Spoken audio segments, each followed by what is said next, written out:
Welcome to this webinar, which is being held jointly by the Lady Shri Ram Alumni Association Bangalore chapter and the Seti Foundation. And this webinar on Hear a Million, Enabling Equal Opportunities, is going to give us information about the critical nature of the problem of hearing impairment that we have in our country. The prevalence of hearing impairment in India is around 6.3%. That's about 63 million people in our country suffer from significant auditory loss. And of these, 2% are estimated to start from childhood onset deafness. And this is where the work being done by our speakers and the Seti Foundation is having its thrust. Just imagine a child who is not getting the stimulus of voices around them, of music, of the sounds of nature, and looking back at the world with a blank stare. How much it would set that child back in its growth, in its ability to compete and lead a full life. So tackling the problem at childhood will open a huge potential for this child, and this child would be able to lead a full life. So I'm sure we'll be at the end of this webinar much more aware of the nature of the problem and what can be done to tackle this issue. So ELSA Cares, which is an initiative of the ELSA Bangalore chapter, was an initiative done by Vandana Serene while she was the president of the Bangalore chapter. And I'd like to request Vandana to let us have a brief background of what ELSA Cares is about. She's had a lot of experience in the NGO sector. She has her own NGO, and she has been working for the past many decades in the social development sector. So over to you, Vandana. Thank you so much, Geeta, and hello everyone. A very, very warm welcome to all of you who are joining us this evening from around the world, from what I figured. So in keeping with the ethos of LSR, leadership with social responsibility, we set up ELSA Cares here in the Bangalore chapter of ELSA.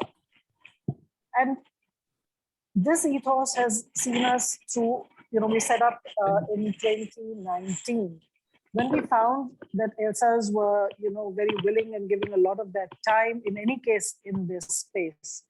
So we decided that we would open out applications to ELSAs who are based here and have either a foundation or are part of a trust or co-founders or of a society that is making a difference to women, to children, to the underprivileged, to the challenged, to the elderly, basically making a difference here in Karnataka.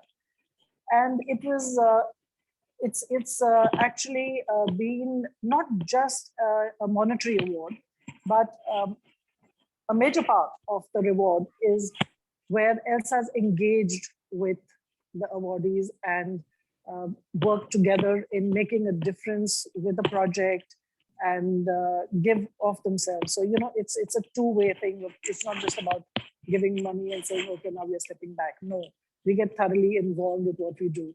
And in the past, we have, right from raising funds for the Coorg floods, we've done set up 2 classrooms in our college at Lady Shri Ram. I go back, even before this award was set up.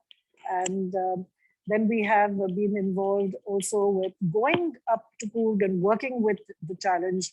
Some of us from Bangalore went up and, taught them with their skills on how to even work with the art space, create products which could then come to market. So it's been a long history of involvement here at ELSA Bangalore. And we've also worked with our awardees, who I will say in step 2, but right from making films to drawing up lesson plans to, of course, the nutrition programs to even doing yoga online during the pandemic and taking art classes with the children. So there have been many areas that ELSA's came forward to support the awardees of ELSA Cares. We had Swapaksh, which was one of our awardees, working with slum children, and we've seen tremendous progress over the last, in fact, just 3 years from where it was, it was at the nascent stage and how it has grown. And we are very proud to have been associated with Swapaksh. Then also very proud to have been associated with Sampark, which works in many areas, but we supported migrant workers, children, in the creches that they run. And those were 2 awardees earlier. Now, of course, we have 2 awardees this year too. And the Seti Foundation is one of them, which I'm really glad to say. And we also have Vishwas, which works with in mental health space. So though we're supporting them with certain projects monetarily, we are also looking to be involved with ELSAs, like I said. And this webinar is one such session where we are hoping to engage all of you and ELSA in taking this further. So thank you so much for being here, and I'm going to hand it back to Geeta, who herself actually has been part of the jury, and there's a due diligence and a process that we go through when we give these awards. And I must thank here those who've been involved with this. Has been Shafige, Shahana, Yumna, Mithila, Geeta, Vanita Vishwanath, and myself. So thank you so much for over the years, being part of the jury. And we have an external jury member. I'm not going to name him, but he's, very well versed in this space. So we also have an external jury member when we analyze all the applications that come forward. Geeta herself has been with the State Bank for many decades. And she has also done a lot of work in the social sector space. So back to you, Geeta. Thank you. The next speaker we have is Bharti Sinha. She's also an ELSA, and she's going to tell us about the Hear a Million program. Bharti is an industry professional who is well known for strategic leadership roles. Geeta, I think we'll be starting with Shalini, who'll talk about Seti Foundation. Do you want me to put up I'll just put up the agenda, then you can introduce. Bharti, where do you come in? You are not speaking? I'm handling all the questions and answers and all that portion. Okay, fine. Okay. All right then. All right. Okay. So I'll just share the agenda.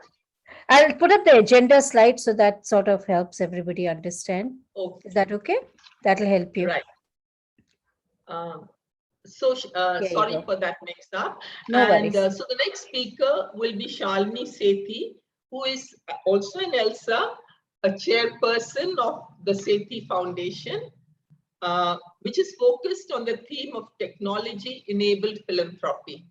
The key program funded by the Seti Foundation is the First Sound program, which provisions hearing aids and cochlear implements for those who are hearing impaired partially or fully. This program is the precursor to the Hear a Million program of the Sethi Foundation. And as Vandana has just said, among the 2 awardees of the ELSA Cares Award, Shalini is the second one. And so over to you, Shalini. Thank you, Geeta. And as usual, it's always a pleasure, to be talking to fellow ELSA members. And I'd like to wish, I know some people are here from different parts of the world. Thank you so much for joining in. So a very good evening, good afternoon, good morning, whichever part of the globe you are. Big thank you to all for joining us today for this webinar. This webinar is basically focused on significantly improving lives from birth itself. And I will share this passion in the form of Hear a Million program, which we have started from the Seti Foundation. Just tell you a brief about who we are, and then, of course, we'll go ahead with the program. So just bear with me, and I won't take much of your time. In 2016, I set up the Seti Foundation with a focus on education and as well as health using technology in the removal of disability in the space of hearing. Enabling active, independent lives by enabling technology and infrastructure for the urban underprivileged is something which is a passion for all of us at Seti Foundation. So in the areas of education, we have basically adopted two institutions, and the first one is a Resurrection School in Indranagar, which has over 400 to 500 students. They keep changing on a month-wise basis, which is very true of schools which are dealing with children, coming from these backgrounds. And we have enabled a computer lab there, a full assembly, a playground, toilet restroom infrastructure, student infrastructure, including books, shoes, benches, as well as scholarships. I'd like to thank Mr. Sethi out here, who's also a part of this webinar today, who introduced me to this particular school. And we've also introduced scholarships for grade 1 to 10 for academic, sports, and also on the social side. And now we are looking at funding children after the 10th grade to go through the PUC. COVID did put major blocks for us, but with the with the environment improving, we are hoping to ramp up this program again now. Of course, the last 2 years have not been not too proud, but we did more of COVID work than anything else. And these, these projects did take a bit of a back burner, not too proud of it. The school also runs a women's employment enablement training program in sewing and tailoring, for which we provided sewing machines for women's skill enhancement and employment. In addition, we are also working with Srishti College at Outer Ring Road, Bangalore. Professor Lakshmi Hariharan is also a part of the program today. And thank you, for helping us to work in your college. This college has over 100 BBA and BCom students, again, for the urban marginalized population. The Seti Foundation has enabled in the past 24 months upgradation of infrastructure, enabling micro entrepreneurship program, as well as funding projects and courses for the students. We started the micro entrepreneur program to enable undergrad students to start their own companies and become employment givers. And it actually turned out to be quite useful with employment becoming a challenge, post their graduation, placements becoming a challenge. We have funded so far 7 micro entrepreneurs who now amongst them have given employment to about 40 people while they're still in their education. And we are now in the, Professor Lakshmi is now trying to take this at the university level. So this program, and we are trying to see how we can enable another 100 entrepreneurs to start in the undergrad program itself, which is, in a sense, I mean, Professor Lakshmi has really been, a far-sighted person who's taken this up as a challenge, and we are very hopeful that we will manage to get 100 young entrepreneurs from the undergrad programs in Bangalore University. Then our other program that we have is hearing enablement through technology. As Geeta was very rightly telling you figures that profound hearing loss affects 3 to 4 live births in out of 1,000 live births in India. Over 60 million Indians suffer from significant hearing impairment. Hearing loss impacts life severely, as it also leads to speech loss. This disability results in children being educationally marginalized, socially ridiculed, emotionally isolated, professionally ostracized, not having, and psychologically they become quite disturbed. This disability leads to inability to be economically employed, as no jobs exist for such citizens. Though things are changing, but they're changing very, very slowly. So thus, looking at all this was born our program called the First Sound program with Dr. Sunil, whom you will be hearing shortly. The First Sound program was basically started by us to provide technology solutions with a view to remove hearing disability, enable speech through therapy, and enable the hearing disabled to be integrated into society at a younger age, as well as making them economically independent as they grew up. The first phase of the First Sound program has enabled so far about 120 persons. We have provided them with hearing aids, for both years.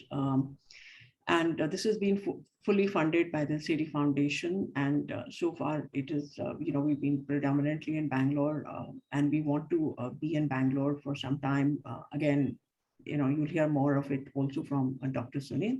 So I'm not going to repeat that. Of these children, 36% of the recipients were girls. And we also provisioned speech therapy for these children, wherever it was required. Of course, the older people did not require speech therapy. The foundation is now embarking upon scaling up this program to ideally cover about 100 children every year from 2022 with 200 hearing devices per year. Provisioning of hearing devices also includes speech therapy, audiometry tests for the first 2 years, at least, when children have not been talking. Success rate has been, so far, has been about 100%. The second phase of the program has been targeted at children who have profound deafness and cannot speak at all. And here we have been providing cochlear implants. To date, we have done 55. Again, COVID did impact our program quite a bit. So these children can neither, they are born with profound deafness at birth.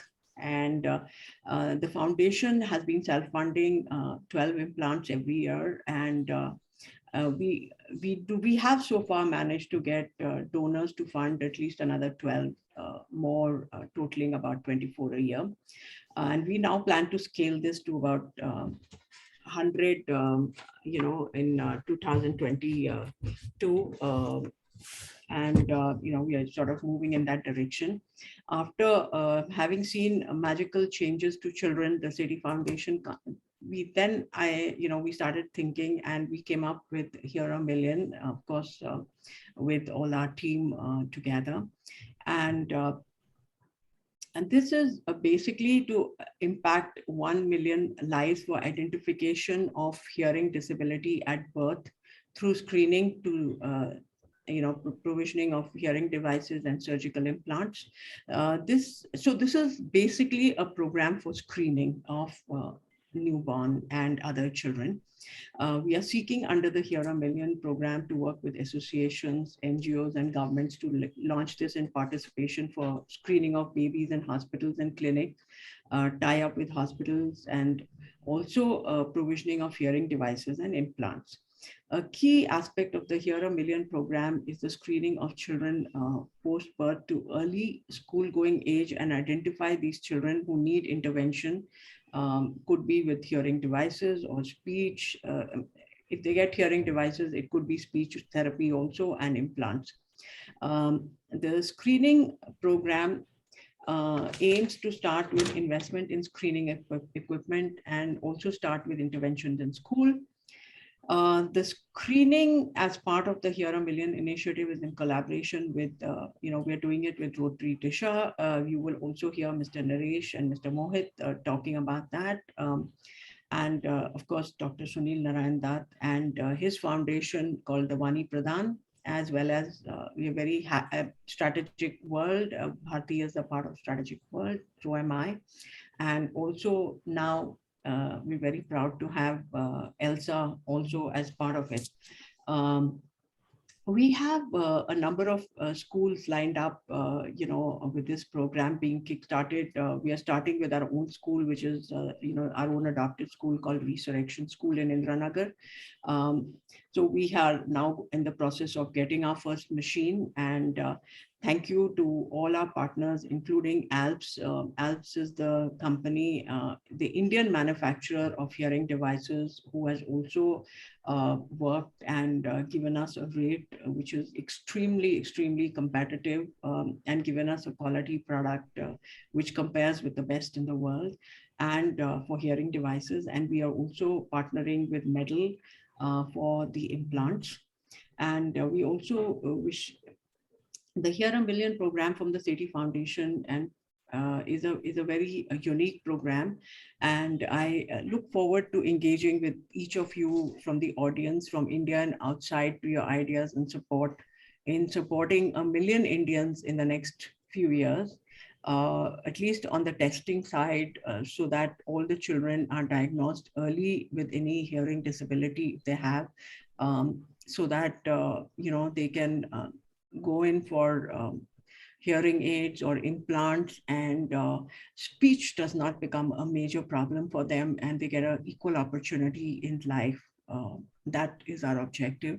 Thank you so much for joining us today, and wishing you good health safely. Thank you. Over to you, Geeta. Thank you, Shalini. I mean, before we go to the next speaker, may I request that those who would like to ask questions, please put it in the chat box, and we'll have Bharti moderating the Q&A later. In case you have suggestions on how we can tackle this problem, please put that also, so that we can, discuss it and maybe take it forward later. So the next speaker will be Mr. Naresh Bhandia, who is the president of Rotary Bangalore Disha. Mr.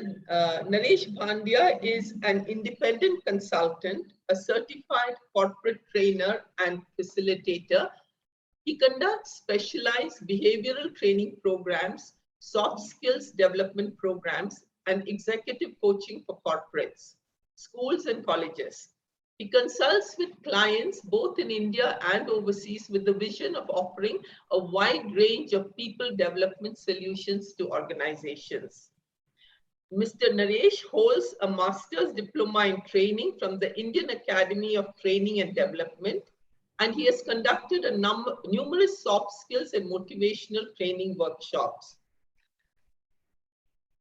So over to you, Mr. Naresh, and we look forward to hearing about the work of Rotary Bangalore Disha.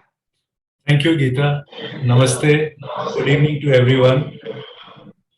As you are all, I'm sure you're all aware of what Rotary is all about. Rotary is an organization which is 117 years old, and as we just celebrated the 117th birthday a couple of days back, and we have more than 1.4 million members, friends, colleagues, relatives, leaders, and caregivers who work tirelessly for the community all around the world. So we are just a part, a very small and a newborn part of Rotary, in the form of Rotary Bangalore Disha, wherein we have been chartered just 1.5 years back, and we have started our journey for rendering service to the community. What do we do? If you ask us, we don't know. What do we do? Whatever the community requires, wherever our assistance is required, we tend to jump in and contribute our 2 bit of assistance the best as we can. So during the COVID, we have done a lot of work with COVID relief. We set up a rural isolation center wherein the rural populace who live in small huts and do not have sufficient space in their homes to be isolated if, God forbid, one of them is afflicted with COVID. So we set up this center where the people who are suffering with COVID were brought and isolated so that the other members of the family could be safe. And in this way, we have tried to serve our community, especially the rural areas where the facilities of relief were not that much available. So going forward in the same line, we have now teamed up with Seti Foundation, and we have taken over the baton to operational part, take care of the operational part of the whole project, wherein we will be monitoring and seeing that the project is implemented properly, and we are able to reach out to the maximum number of patients and newborn babies in all the government and other assisted hospitals. So uh, apart from that, our main flagship project is with thalassemia, wherein we have set up a long-term project where we plan to adopt pediatric children afflicted with thalassemia, handhold them, and take care of their blood transfusion needs, medical needs, their education, their skill development, and ultimately their livelihood and employment as well. So it would be if we adopt a child today, we are planning to take care of them for the next 25 years of their life so that they can lead a normal life. This, in short, is what Rotary Bangalore Disha is trying to do. And one of the major projects you can say is going to be the Here a Million project, wherein we will be working side by side with the Seti Foundation and Vani Pradhan Kendra to give our full service to the community. Thank you. Over to you, Geeta. And thank you, Mr. Naresh. So now we have our keynote speaker, Dr. Sunil Narayan Dutt. He is the chairman and CEO, Ashadeep ENT Center and president of the Vani Pradhan Kendra in Bangalore. Dr. Sunil is a member of the Karnataka State Cochlear Implant Committee and is on the advisory board of ADIP scheme of the Government of India. He has done clinical neurology and skull-based fellowship from the Toronto General Hospitals of the University of Toronto in Canada. He has over 124 publications, 76 in peer-reviewed journals, 6 textbooks chapters, including Scott Brown's Otolaryngology. Dr. Sunil has completed his PhD in implantation otology from the University of Nijmegen in Netherlands. Dr. Sunil is a global ambassador and former chairman of the International Liaison Committee, ENT and Audiology News, UK, and is also a visiting professor, MCH program, Edge Hill University, UK. He is the founder, secretary, and current president of the Global Cochlear Implant Access Network, and is also the current president of the Cochlear Implant Group of India. Dr. Sunil is the chairman of the editorial board, Indian Journal of Otolaryngology and Head and Neck Surgery, and is also assistant editor, Otology Neurotology USA. He is the secretary, Society to Aid the Hearing Impaired, SAHI, in Bangalore, India. So Dr. Sunil Narayan Dutt, over to you.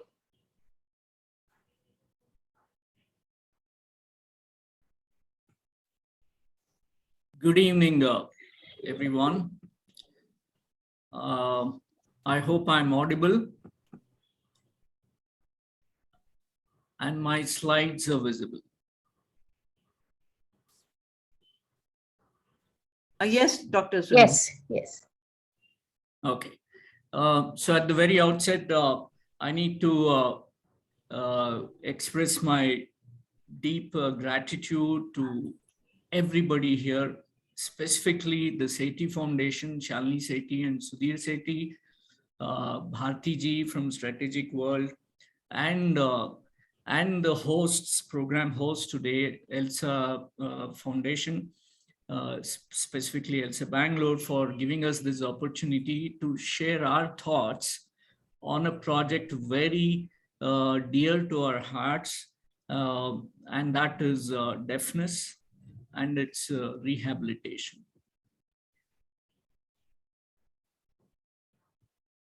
Okay. So my first slide, I think, is clear, and it's in the single slide mode. Bhartiji, can you confirm that? Yes, it's fine. Okay. So let's, the time given is about 40 minutes, and I don't think I want to be taking all of that, but I'll try and be as brief as possible, as this is a public audience and not a professional, ENT audience or audiology and speech pathology audience. So let's be very brief.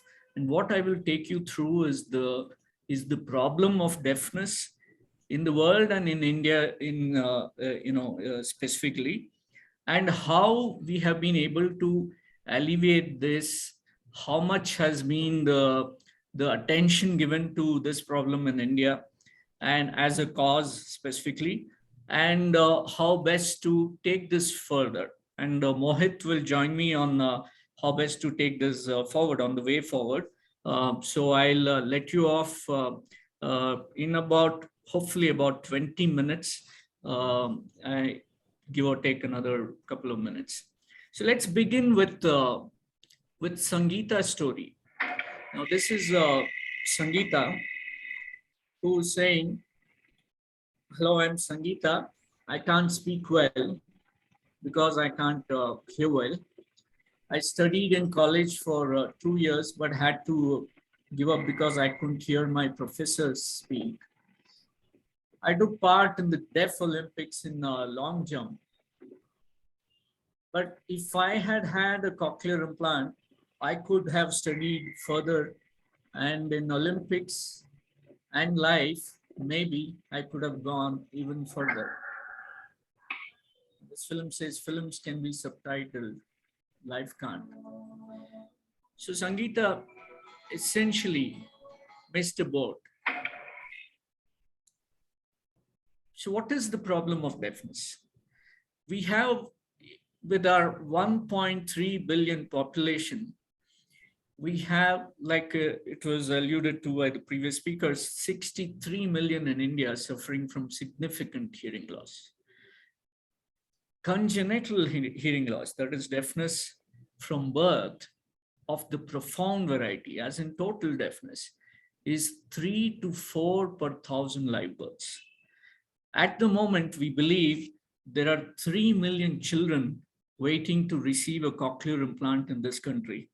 And we have managed in the last 2 decades, since the inception of cochlear implants in the country, managed to implant not more than 40,000 in the country, whereas 3 million can receive one. The impact of hearing loss, again, has been discussed. There's a tremendous burden on the family, the relatives, and the society as a whole. We'll keep repeating ourselves about this educationally, emotionally, psychologically, socially, and occupationally. There's a tremendous burden and impact. The social stigma.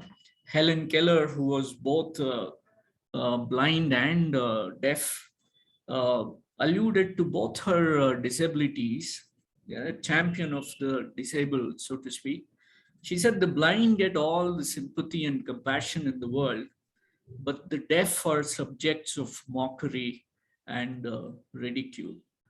The deafness is a handicap that is not seen. So they get isolated, marginalized, segregated, even ostracized in some rural settings in this country. Well, here's one example of a deaf child's isolation. This is a mother trying to enroll her child into an Anganwadi. And look at how the Anganwadi teacher sends her away. "I cannot take care of your child. I can only handle so-called normal hearing children." I'll play that again. You can see the disappointment the disillusionment in the mother's face there. And this story happens time and again in this country. More than 50,000 children are born with severe to profound hearing loss in India every year. In Karnataka, every year we have at least 1,500 children born profoundly deaf every year. And right now we believe about 10 to 15,000 children may need cochlear implant surgery, not just hearing aids. We're talking about profound deafness in the less than 6 years age group. What is the cause of deafness and why is it so high in our country? One of the strongest reasons for why we have 3 to 4 per 1,000 live birth incidence of deafness in our country compared to the global incidence of 1 per 1,000 live births is consanguineous marriages. It is just so easy for the mother to give her daughter away to her own younger brother. And that's, I think, rampant in the communities throughout the country. Happens time and again.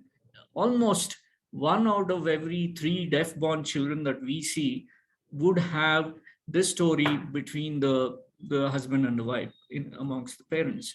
Consanguinity is a huge issue. If not that, it would be the first cousin that would be the husband or the wife. The other causes are several, and I think infections are also very common. You probably heard of what's called torch complex, a bunch of viruses. You're all aware of viral diseases now thanks to COVID, but there are many other viruses which have always been with us, and some of those are listed here. And these can happen during pregnancy and render a child profoundly deaf. Neonatal jaundice is another very common problem. Home deliveries in the rural setting with birth asphyxia is another common problem. Several syndromes are also common in our country, again, because of consanguineous marriages. So in investigating these patients, we look at various things, but I'll just very briefly touch upon the kind of evaluations we do audiologically speaking. So we do hearing testings called pure tone audiometry where possible, where it's not possible, we do visual reinforcement audiometry, behavioral audiometry, and then we have electrophysiological testing, something we're trying to do now with the Hear a Million project.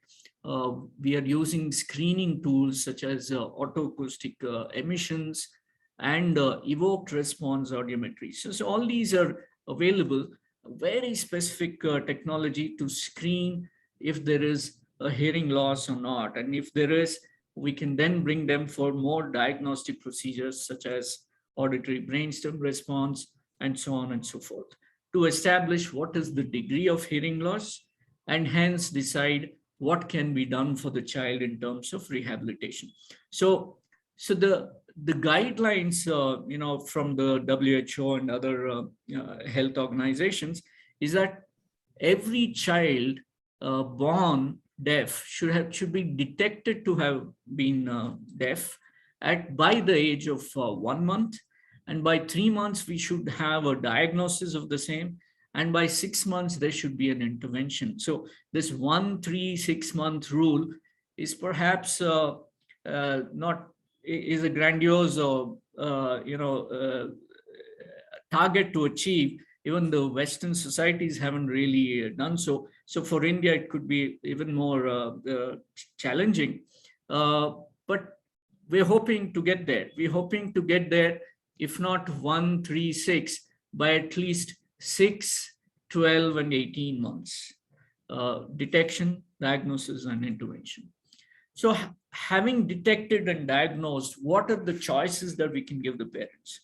Hearing aids for mild, moderate, or even severe deafness, or moderately severe deafness. But if it is profound deafness, we're looking at this expensive option of cochlear implants.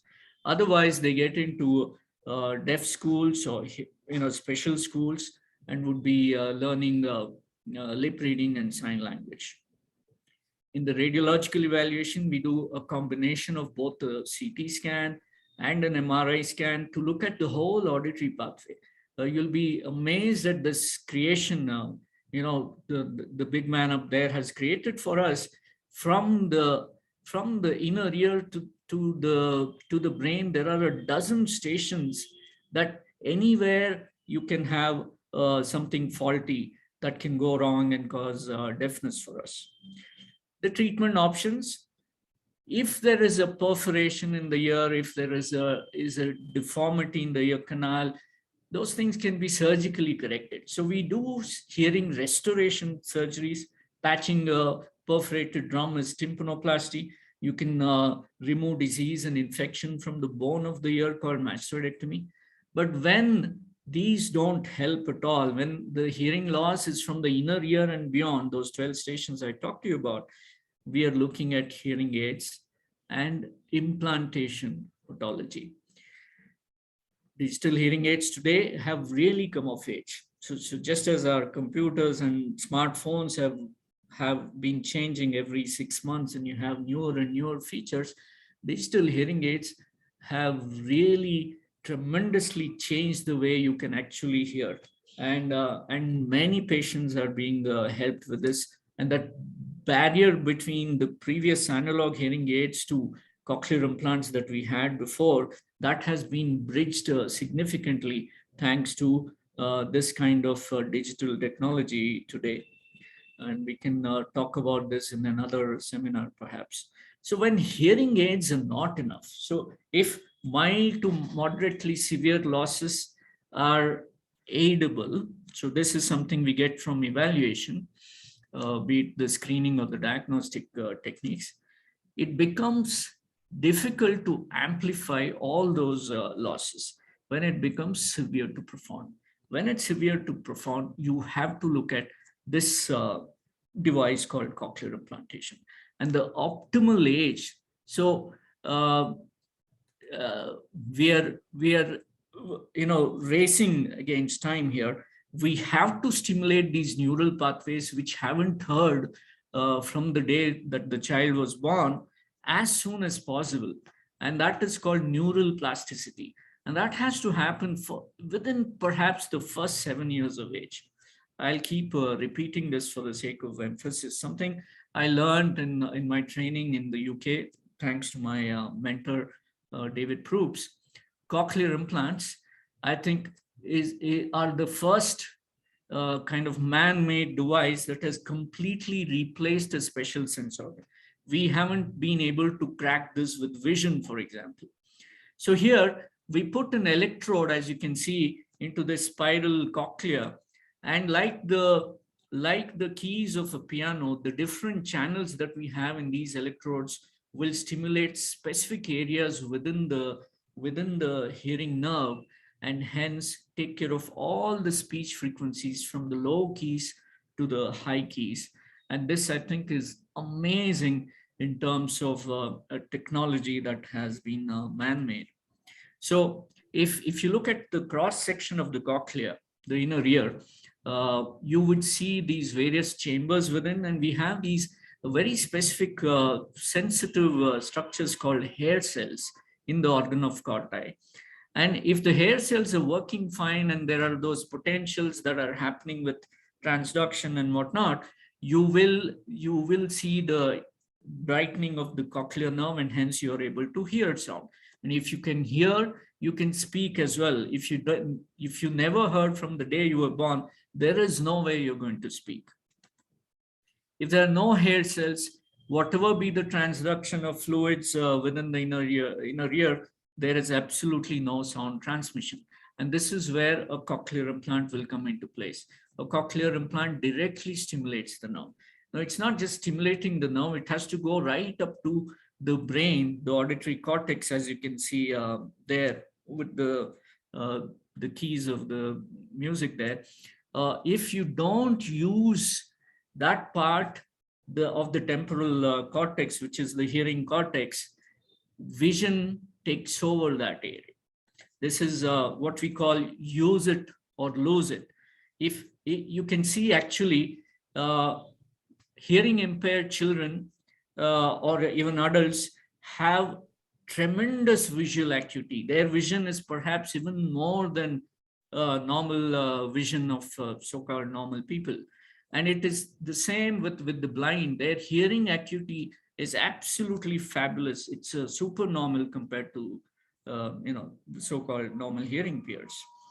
So we have a number of audiological, radiological, medical, and psychosocial criteria, which, for example, the Seti Foundation is very strict about when we upload our patients for support from them. Thanks to them, we've had about 60 cochlear implants in the last few years and about 120 bilateral hearing aids. That's about 240 hearing aids. 7 years is the cutoff age, and I talked to you about this phenomenon called neural plasticity. If you don't catch them early, you have wasted time, and those pathways cannot be stimulated. Very briefly about implants, there are external parts and internal parts. The internal part has this electrode. The external part is the microphone, the speech processor, and the transmission coil. This is how it looks. At the moment, there is still all this device that you need to wear on the outside. And then surgically, we surgeons would implant certain components called the receiver package and the electrode into the cochlea. So the electrode array goes into the turns of the 2.5 turns of the cochlea, and the sound processor is fitted roughly a month after the surgery when the healing is complete. This is a surgical video, and I don't intend to play this. But roughly, it takes about 1.5 to 2 hours to complete the surgery in a very smooth sitting. This is done under general anesthesia. Surgical skills are, again, something that we learn in fellowships. We alluded to our clinical fellowship that I undertook abroad in Birmingham and UK. And we also make sure that the electrode is in perfect position inside the cochlea, and electrophysiologically also the electrodes, all the channels of the electrodes, remember the keys that I told you, are all perfectly working intraoperatively itself. Peroperative X-ray is taken. And then, like I said, about 3 weeks to a month later, we do what is called the switch on. The switch on is the day that the child will first hear. It's like the day that the child was born. A normal child born would also hear as soon as you're born, but this child, the birthday as far as hearing is concerned is when you switch on the cochlear implant. And from there on, rigorous speech therapy is undertaken. Programming is done with the implant and so on. The costs, there are different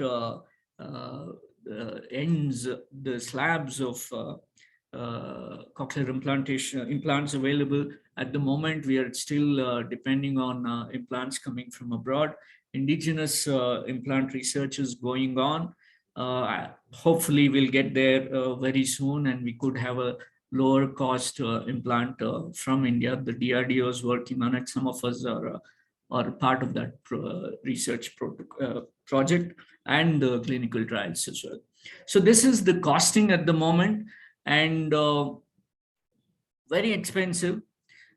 And is it worth helping a child here? Is it life-saving enough? Is something that we keep talking about. We are so-called developing country, is balancing an advanced technology with the requirements of a developing country with diverse cultural and traditional beliefs and practices. Time and again, we've had a tough time to get across to politicians, to bureaucrats, to philanthropists such as yourself, to drive this possibility triangle. We are trained professionals. We have the skill sets to make this, to alleviate deafness. But then if the other two components here, that includes yourselves as enlightened citizens and philanthropists, do not join hands with us, I don't think elevation of deafness is possible. The best teacher of the deaf is the mother herself, and we've seen in families where the mother really takes care of the teaching, the speech therapy, children do really well. A couple of organizations we've set up that have done tremendous work is the Cochlear Implant Group of India. I was the founder secretary. We've registered it in Bangalore with the Registrar of Societies. We are 20 years old, and I'm currently the president. We have a lot of knowledge and experience sharing platforms with this group. Another thing that we need to point to ponder is that how is the affordability in terms of looking after these implants lifelong. Naresh ji talked about looking after these children up to 20, 25 years of age, which is fantastic coming from the Rotary. But then you will want to make him or her earn a living, so that would also take care of the needs of upgrading and maintaining their cochlear implants, be it in terms of cables or batteries, and so on and so forth, the accessories. Funding today is available. There's Chief Minister's Relief Fund, Prime Minister's Relief Fund, the ADIP scheme with the government of India. There are at least 12 states with state-supported CI programs, lovely charitable foundations who have taken to deafness as passionately as I have, and that's the Seti Foundation. There's the Mahendra Foundation, there's Hans Foundation across India. There are quite a few who have been supporting deafness, but then there is an attitude here. And I think we need a kind of a tectonic shift, if I can call it that, in this attitude, because in general, the attitude is cancer is life-threatening, we shall give for cancer. Heart disease is life-threatening, we shall give for heart disease. Blindness is a significant handicap, we shall give for blindness. Deaf mutism, no way, or maybe not really interested at this moment, is what we have got time and again. And I've been doing this for 30 years now. I've heard this from big names, and I don't even want to take those names. All sorts of Padma Shris and Padma Vibhushans who have turned us away when we sought their help to alleviate deafness. So I just want to put this slide across also. You know, when we try and talk to people about the cost effectiveness of cochlear implants, the people in business in this group will understand this, is that you know, the quality of life, cost per quality adjusted life here is what we call it, with a knee replacement surgery or a CABG, you know, cardiac bypass surgery, graft surgery, is much more than it is for a cochlear implant. A cochlear implant is comparable to coronary angioplasty. So if you're saving a life with coronary angioplasty, you're definitely saving another life with a cochlear implant given for deafness. A very quick example of how a child progressed from hearing aids to cochlear implants. Within a year of implantation, she could hear, she could speak, she could also read and write. And one of our star performers implanted at 1.5 years of age. So if you don't implant them early, it's very difficult to learn speech and language, or for anybody to learn new skills. It's going to be very tough. I'll play that again. This is called neural rigidity. And I think that video explains for itself. Compared to neural plasticity, I've got 2 or 3 more slides, and I should finish in a couple of minutes. Sorry to have taken too long. This one is the video of a child who has been taught to go to sleep within a few hours, to go to sleep only with the tap water running. So the tap is open, the water is running, the child goes to sleep, and it's been taught this in just 3 or 4 hours. So you close the tap, watch this carefully. You close the tap, the child wakes up, opens the tap, makes sure that the water is running, and hence goes back to sleep. This is the possibility you have with the neural plasticity. You catch them very young, they can do magic, they can do miracles as you can see with these two kids. So I just want to reiterate again, for the sake of emphasis, that in the first 5 to 7 years of life, you catch them and you rectify their handicap, they can do wonders for you. Deafness is not a curse. It's common. It can be completely rehabilitated if diagnosed early in life. We have screening techniques, we have radiology to complement. And today we have this only man-made device available to completely replace the special sense organ. And we have to catch them within the 7 years of life.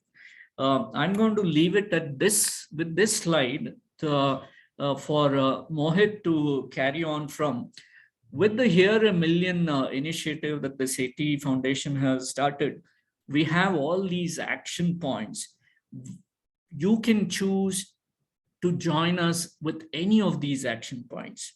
One of those is high-risk screening in hospitals, universal newborn hearing screening in hospitals, hearing screening at vaccination centers only, school hearing screening programs, which is how we would like to launch the program very quickly in Shalini Seti's school, hearing screening camps in semi-urban and rural settings, then hearing aid dispensing and programming of programming services. And finally, for a small percentage, this is a smaller percentage compared to the, so in a million kids that we screen, perhaps, we are looking at a few thousands requiring cochlear implants, but the rest would be hearing aids. So hearing for life is definitely a gift of life, not just gifting a ear like some philanthropists tend to believe. Thank you so much for this opportunity, and I hope I didn't exceed my given time. Thank you, Over Dr. to you, Sunil.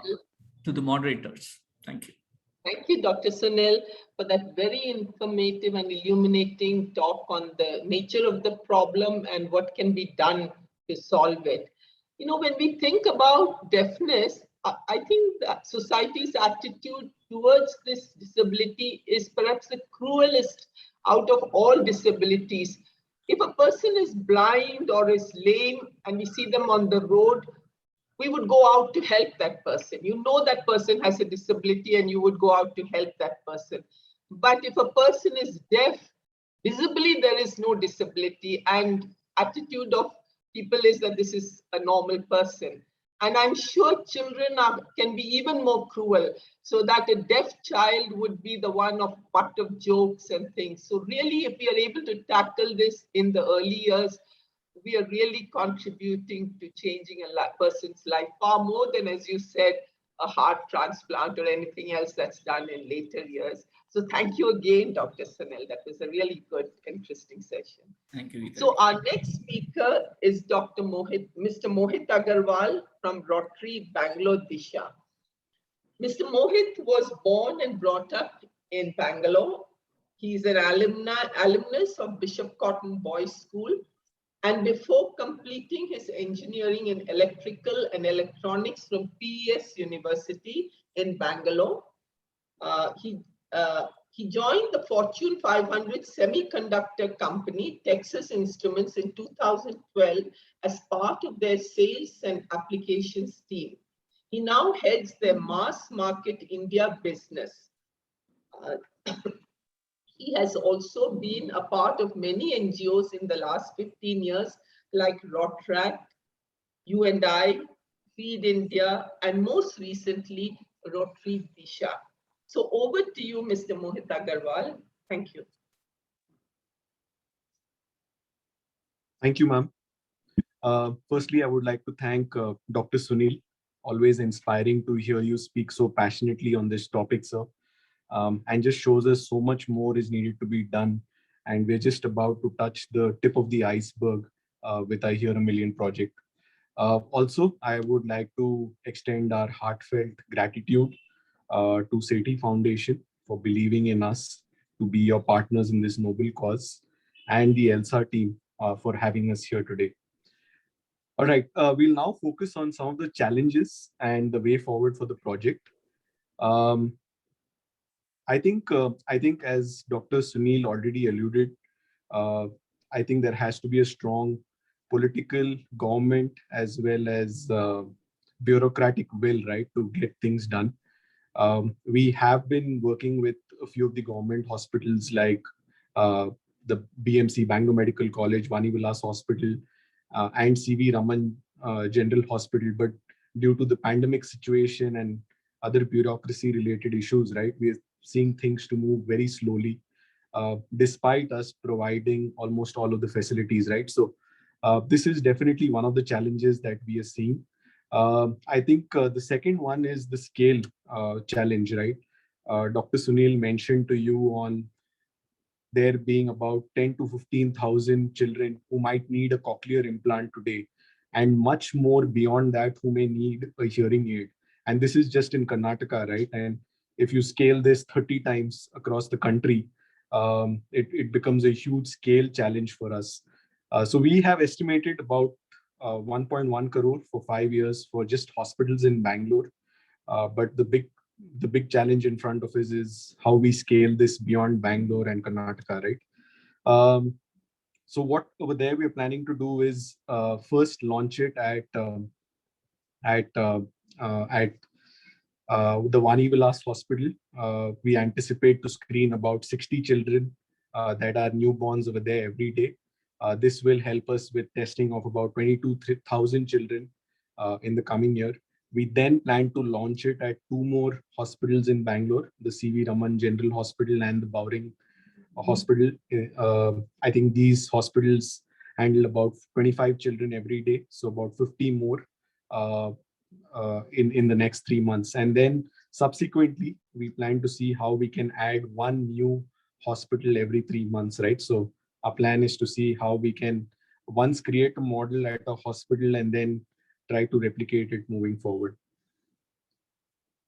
The third thing is the tracking of each child post screening, right? Once we do a screening, it's important we catch them early, as very rightly said by Dr. Sunil.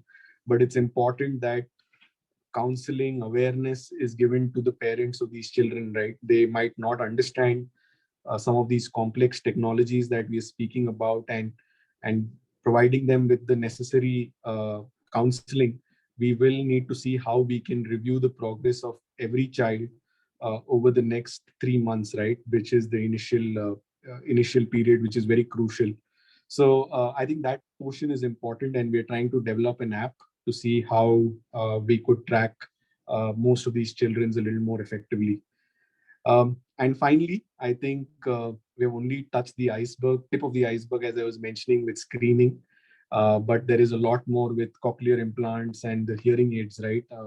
These are expensive tools, which will definitely substantially increase the cost of the program. On the way forward, I think as Dr. Sunil was alluding to, we are starting off with screening at schools.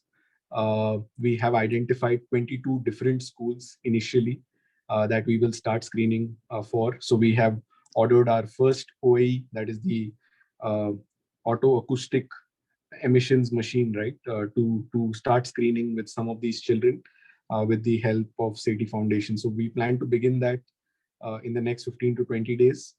We are also talking to CV Raman General Hospital. I think this hospital has been the most keen to start off this program. They were a COVID dedicated hospital, and that's where they are trying to come back to normalcy. And once they reach that stage, we believe by the end of March, we will be able to kick off things at CV Raman General Hospital. I already spoke about tracking of patients, where we need an app, but also we are talking to DRDO. We actually have an ex-DRDO scientist with us, Mr. Rao, who was there for many years, and he's trying to help us build a connect with DRDO to find a low-cost solution which is scalable, right? So that's another aspect we're working on. We're also trying to see how we can work with the government, right? The Karnataka government has actually just announced that they will relaunch their cochlear implant program. So talking to them, talking to EDIP, which is the central government program, and seeing how we can influence this. But for that, I think testing is key. And we need to see how we can influence the government to ensure mandatory testing of all newborns. And finally, I think funds are important. And that's where we are planning to see how we can have some crowdfunding campaigns where we have found good success with our COVID projects, as well as some CSR funding, right, that can help us with these machines, training of professionals, which is another challenge, and the app development and tracking. So yeah, I think from Rotary Disha, we would definitely like to hear from you on your thoughts over here. And we would like to end with this quote, one of my favorite movies, which says that even one life saved is the whole world saved. So yeah, with that thought, thank you so much, ELSA Cares, and look forward to hearing from you. Thank you, Mr. Mohit, for letting us know about the challenges and the possible way forward. I hope out of this webinar, some positive steps we could come up with, which will at least help with tackling this problem. So if there are any question and answers, I'll hand it over to Bharti now. Just a bit about Bharti. She has been working with Shalini on the Seti Foundation's work. She's an industry professional, well known for strategic leadership roles, heading businesses as well as industry bodies with profit and loss responsibility, as well as policy and technology evangelism in national and international arenas. She has been a keynote speaker at several global events. She has a deep industry experience and is co-founder of Strategist World, as well as an independent director on the boards of Ridings Consulting Engineers India and Amity Software.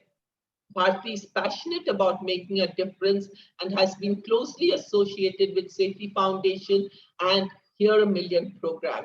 We are happy and proud that both Bharti and Shalini are from LSR and are ELSAs. She's an avid reader, traveler, and amateur photographer. So over to you, Bharti, now for the Q&A session.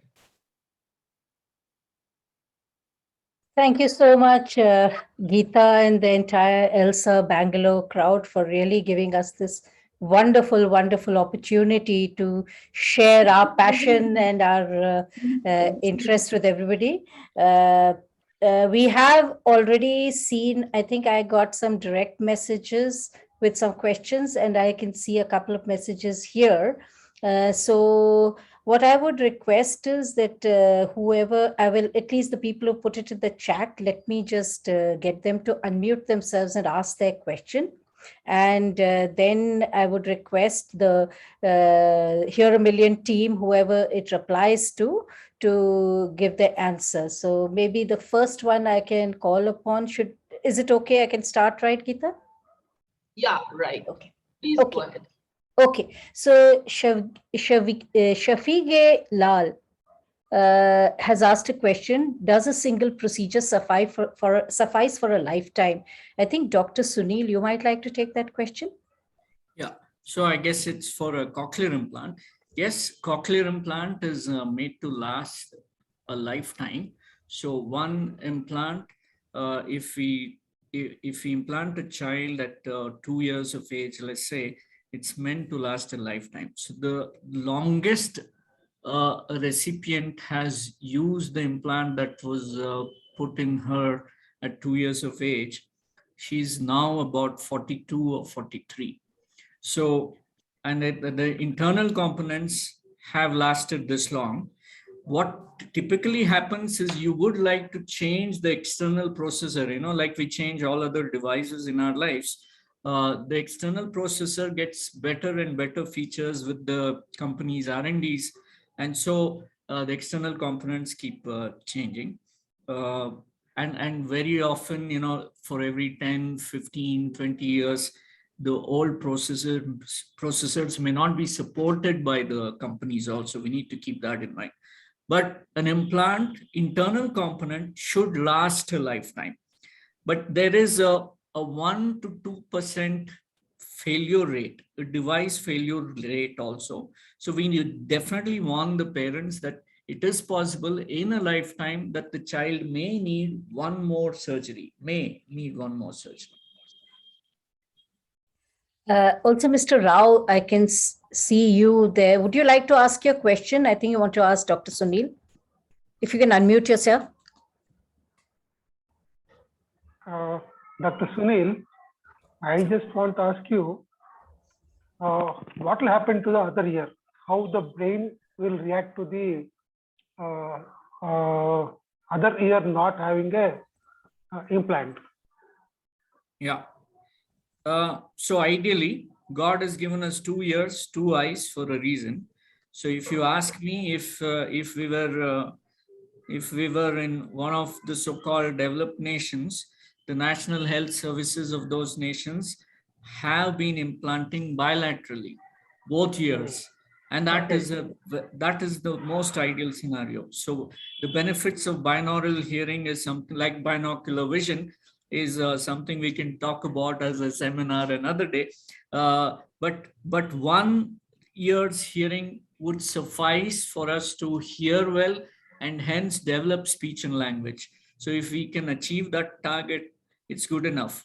The other ear, we tend to leave a hearing aid on for whatever amplification is possible. So that kind of stimulation with electrical stimulation on one side and acoustic stimulation on the other side is called bimodal hearing. And that's happening in the country where they can afford a second cochlear implant, they go ahead and afford it also a few years down the line. Okay, thank you. Because the brain has to identify what is the sound and from where it is coming. So that can happen only if both the ears are functioning in the same fashion. Absolutely. In the ideal scenario. You're right. Ideal scenario. Yes. Okay. But Mr. Rao, thank you. Because they're so expensive, typically, giving two becomes a little tougher. I mean, it's a very sad thing to do it, but I guess. No, but if somebody can afford it, absolutely. Is it possible? Absolutely. Technically, is it right? Ideally, it should be too. But unfortunately, from the foundation, we are not able to do it. So it's a way, we try to do it for as many children as possible. But kudos to Shalini and Sudhir Sethi. I remember when we started off with hearing aid support also, we were only giving it on one side because we thought we will help more children and give another hearing aid to someone else, some other recipient. They said, no, we will give 2 hearing aids. If both sides are hearing impaired, we want to give bilateral hearing aids is what they said. And I think this is one of the very few foundations in the country who will support with bilateral hearing aids, and hats off to them. Yeah, because those are things we could afford. This is, I mean, the pricing is just so high, it becomes very, very difficult. I hope we'll be able to do both the years for the children. We'll try to bring down the prices so that we can give for both. Yes, we are banking on you to do that. Yes. Sunil, he's the DRDO guy. I know. Yeah, we met briefly online. We met previously also. Earlier, yes. Yes, sir. Yes. Okay, I don't see Rajiv Lal. He put a question. I think, Shalini, you should take this. Will Hear a Billion be a nationwide initiative? I think you or Naresh should do this. Will Hear a Billion be a nationwide initiative, and which states will it cover? Naresh, you want to start with it and then I can add on? Are you there? Yeah, sure. Thank you. What the game plan is like that we will start in Bangalore and we'll go across Karnataka in the initial stages so that we ourselves learn the strings as such, how to take the project forward, what kind of data to collect, what kind of cross-section of the society we should target first. All these things will be a very big learning process for us, put our systems in place so that we are fully equipped to do what we want to do. And once we have finished doing that, maybe we'll move to nearby cities and centers where we are able to approach the hospitals and get the facilities what we are looking for, and slowly then take it across India. That is the general game plan right now. Yeah, absolutely. And, you know, one of the thoughts behind Hear a Million was also that, you know, we want to bring this to the notice of the policy makers to start looking at hearing as a serious disability, and, you know, their role should increase. So that's why the impactful thing of doing it for a million and, you know, seeing if we can get them to actually take up this program on a much, much wider scale. You know, private people can only do it up to a point, right, Naresh ji? After You're very that, right. The government does have a policy wherein each child should be tested automatically the moment it is born. But that does not happen. The policies are there only on paper and it's not implemented. Funds are not allocated for that. Even if it is allocated, it's used for something else. So we want to bring in that kind of awareness where people are forced to look at it and say, okay, this group of people are doing it. What about us? Where are we? Absolutely, absolutely. And, you know, we really thank ELSA for helping us in promoting it today, you know, and making more and more people aware of this as a problem and, you know, supporting this cause. And supporting is not just financial, it is also by understanding it, you know, relating to it and trying to do whatever little you can. I mean, that's a very, very big first step for us. Thank you, ELSA, for doing it.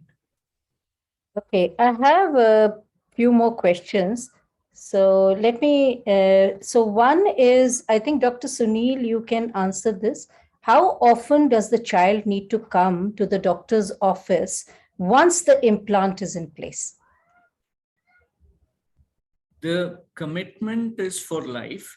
So we call them all our extended families, to be very honest. So we have a system in place to look after not just their instruments, but the children as well.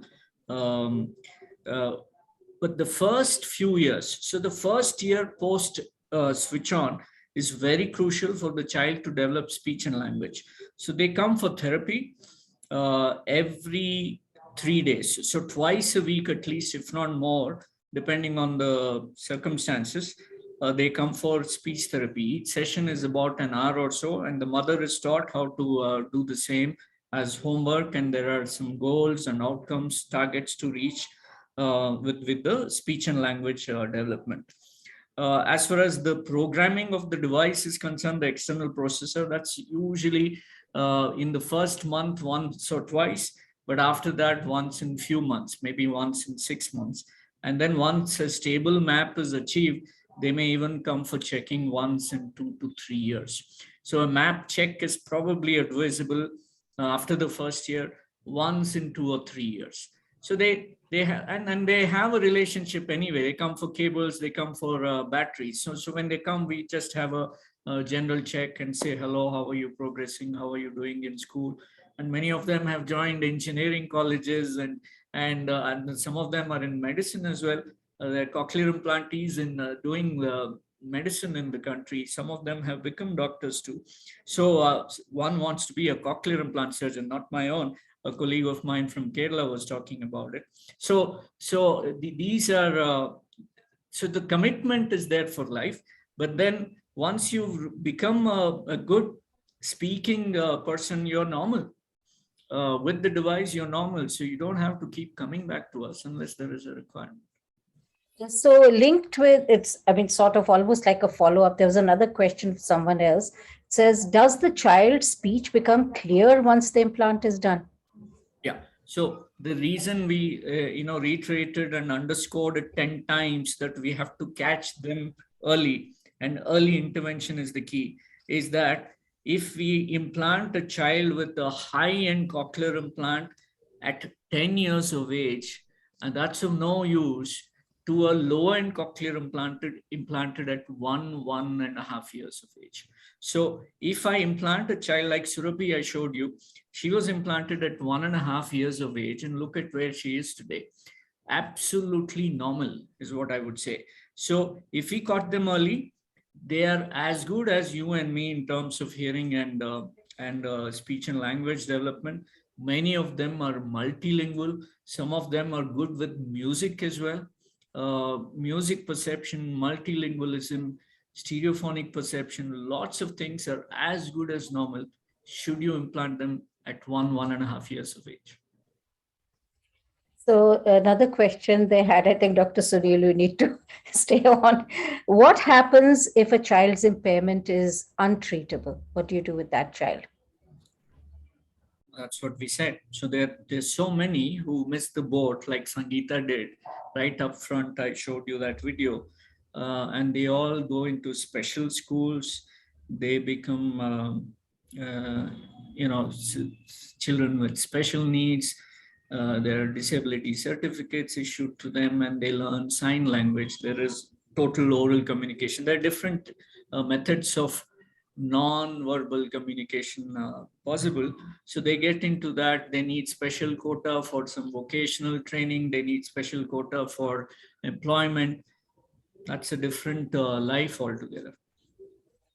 There were two questions. I'll just try to combine those. It said one is it necessary that a cochlear implant has to be done in all cases? And how many children generally have this? I think more than how many children, maybe a ratio of, how many children, once they are found to have hearing disability or impairment, would actually require cochlear implant, maybe in a percentage or a number basis.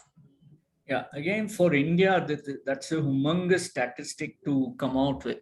Nobody could really do that kind of study for us. But from what we know, we've already said this, per 1,000 live births. So for every 1,000 live births, there are 3 to 4 children with profound deafness. When we say profound deafness, they are cochlear implant candidates. When we say mild to moderately severe deafness, they are hearing aid candidates. So my guesstimate, which is what we keep saying in all fora, is that about 15 to 20 per 1,000 live births would be hearing aidable candidates. About 3 to 4 per 1,000 live births are cochlear implant candidates. I have one more question. How much does the testing for children cost? Is it only available in select clinics or easily accessible at government and health centers? And this is from Gaurav Verma. I think he's in Singapore. Gaurav is there. Gauravji, very nice question. And hence this hearing screening project as part of the Hear a Million that we are taking up. An auto-acoustic emission machine is so easily usable at the time that the child is born. So newborn hearing screening is happening in many of the private hospitals, corporate hospitals in Bangalore for sure, in many cities in the country. And we have added it on to the maternity package. So every birth that happens in our hospital, I'm in Apollo Bangalore, our children are tested the next day that the mother and child are discharged from the hospital. Before the child is discharged, there is a quick 1-minute testing of both the ears by the audiologist or even the nurse in the maternity ward, and you get either a pass or a refer. We never call it a fail. We don't want to give such news to the parents. So it's either a pass or a fail for each year. The pass or a refer for each year. And when there is a refer, you would bring back the child to retest in about a month or 6 weeks time. And this additional cost within the package is 150 rupees. And we have not changed that in the last 15 years. We've been doing it in Apollo Bangalore. And that's pretty much the same. Now, which mother would think twice about that cost? It's nothing. In the government sector, there are some government hospitals in the country with targeted screening. When I say that, it's high-risk screening. I told you about neonatal jaundice, Torch complex, the viral infections and whatnot. So the ones in the neonatal ICU get tested for hearing loss, but not normal deliveries. And the majority of deliveries in this country still is at home in the rural and semi-urban settings. they don't ever get tested at all unless there is a problem. So it can be really cheap to nothing. And the cost of an OEE screener is about, I don't know, Mohit, you know that better, three and a half. About 3.6 lakhs. And yeah. So, and training is not difficult at all. We can train nurses, we can train if volunteers from Rotary and ELSA are interested, you can be trained within less than half a day. We show you 10 and you can do the next 10 yourself. It's as simple as that. So training is not an issue at all. And this is one of the biggest arms of the Hear a Million project. We're really looking at scaling up. I have one more question, and unless anybody's putting in the chat, I have only one question I've got. Why do we need to test newborn children only? Actually, you did say you test up to 7 years, but the person has asked this question. Can we not do it later when they're able to understand? So actually, I think probably which is more beneficial? Is it better to test when the child is newborn and get an assessment, or do you have to do it later when you can get a better sense? I talked about the 1, 3, 6 month rule. So you detect at 1 month, you diagnose by 3 months, and you intervene at least in the form of hearing aids at 6 months, so that you will know if there is hearing aid benefit at all. And by 1 year or 1.5 years of age, you're looking at a cochlear implant also, for all the right reasons we have repeatedly said. And your best opportunity to test them is when they're there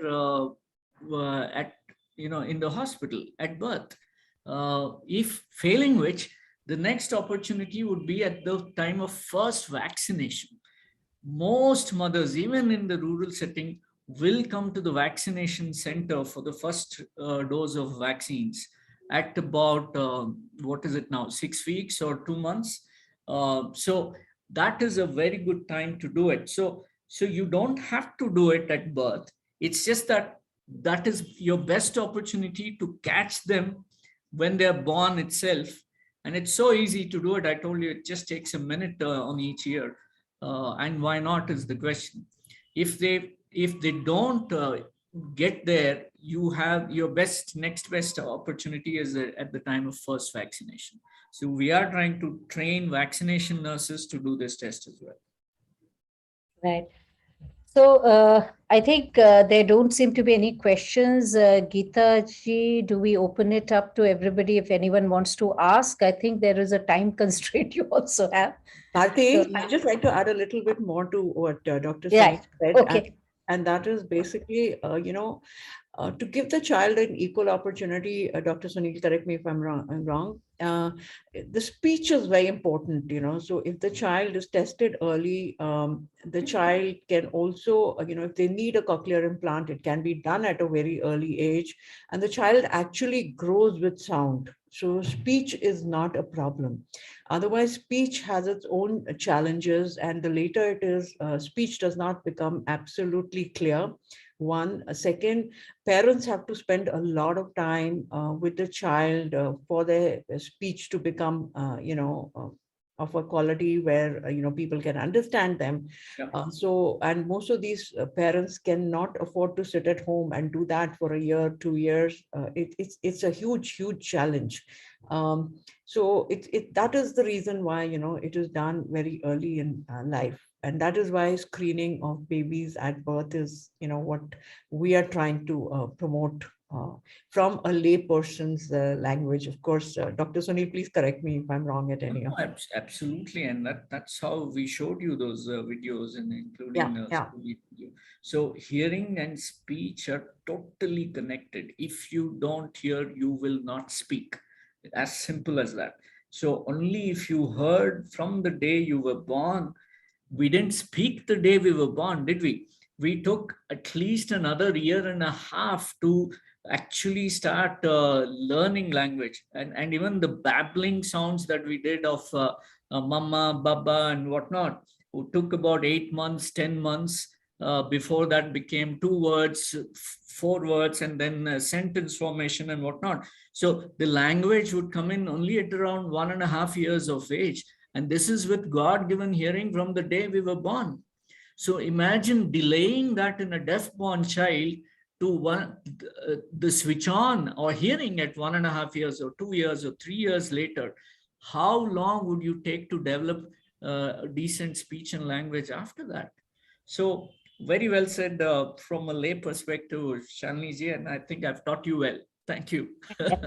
So, Dr. Sunil, I would like to share a personal experience. Yes. One of my very close friend's son, he has this problem of not being able to hear. So he got operated in the US, went to the best of the hospitals and got operated over there at the age of 16. And today he is 30 years old, and till today the speech clarity is not there.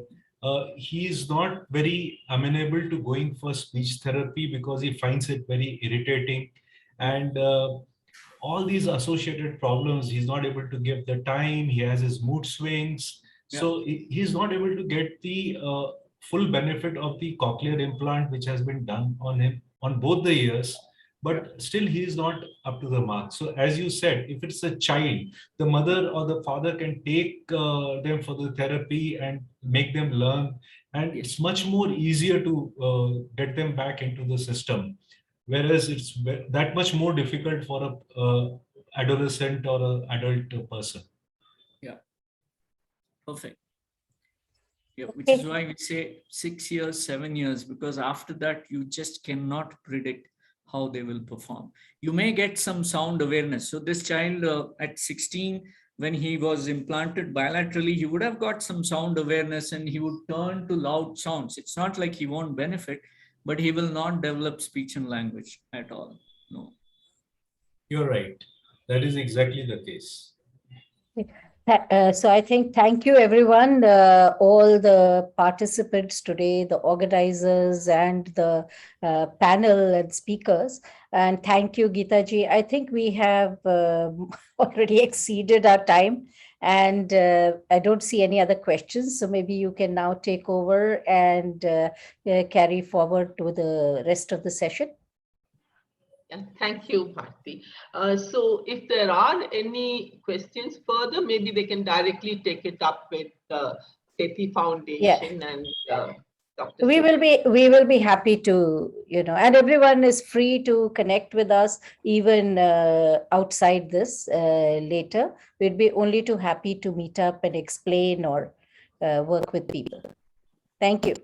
Thank you very much, Geeta. Thank you, ELSA.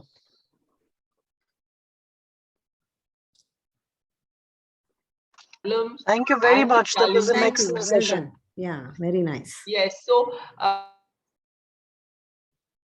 can't hear. Can't hear. I think Geeta ji's an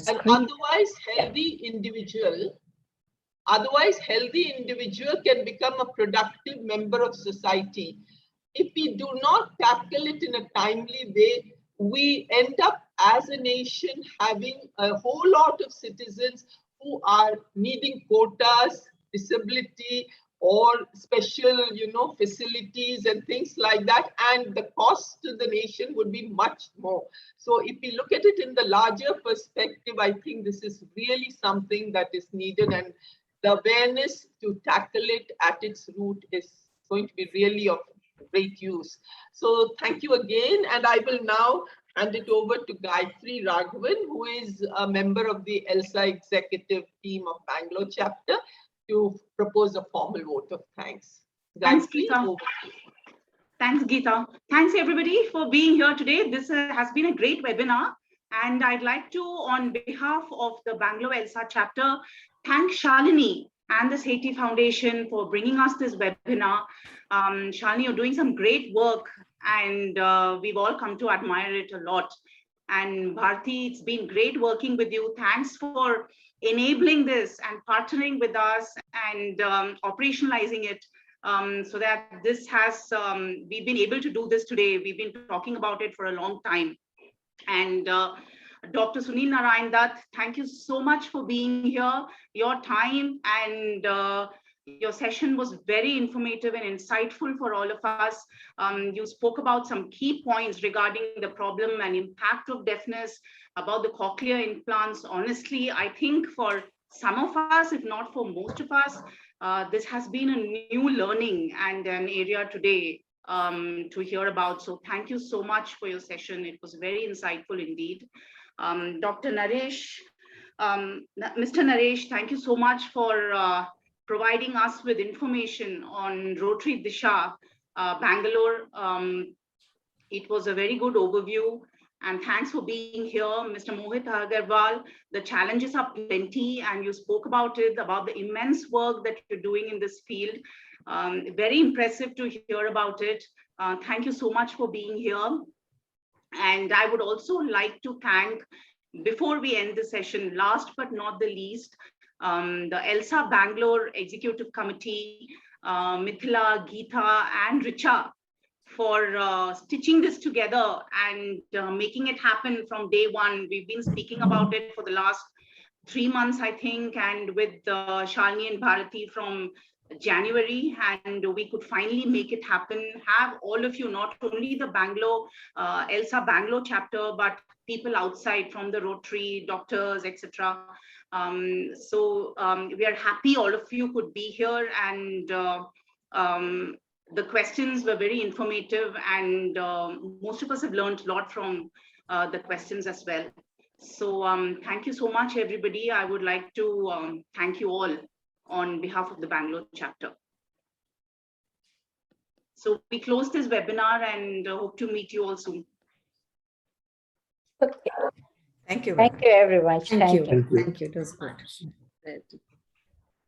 Thanks a lot.